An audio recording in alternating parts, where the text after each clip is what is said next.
The idea with substitution method for solving a system of equations is to first isolate a variable.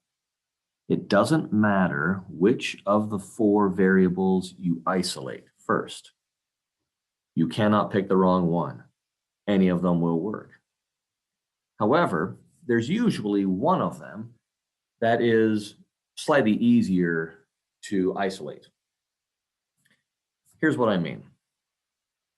If I isolate the y in the second equation, for example, I will end up needing to divide by 3, which will give me fraction. That's okay, but if I can avoid that, I would be totally okay with avoiding that. If I solve for the first x, then I will not have any fraction. So that's what I'm going to do. I will take that first equation and solve for x.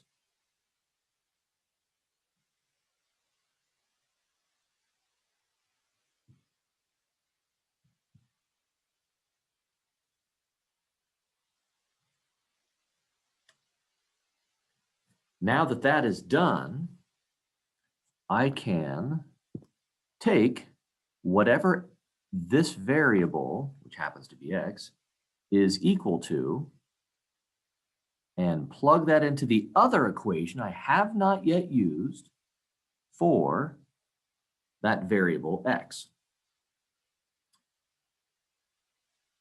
The reason I'm allowed to do that is because this equation right here says that -8 plus 2y is the same thing as x. Therefore, they are interchangeable in this problem. So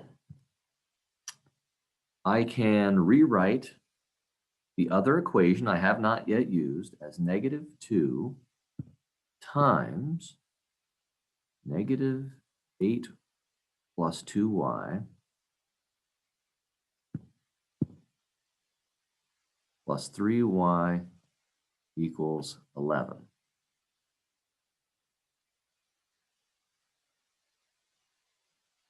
The point of having done all this is that now I have an equation with just one variable, in this case, y. So now I solve for y. Multiply the -2 through the parentheses.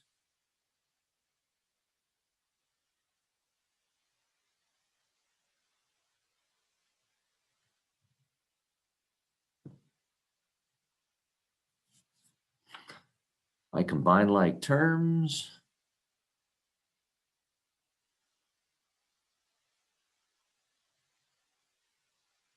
And I finish up.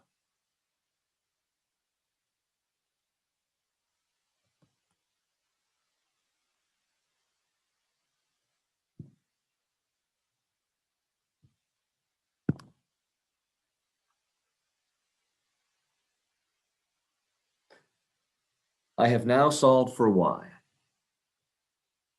I still need to solve for x. However, most of the work is done.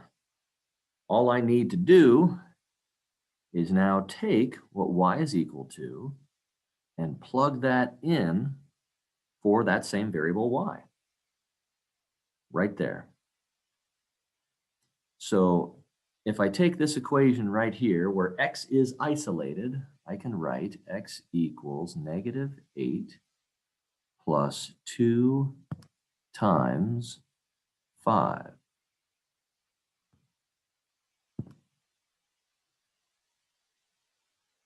Which is 2.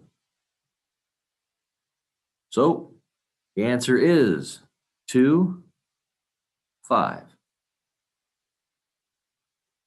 Like we saw in the preceding video, you can check this answer and know for sure if you have it right, because by going to the calculator and graphing the lines and finding the intersection point.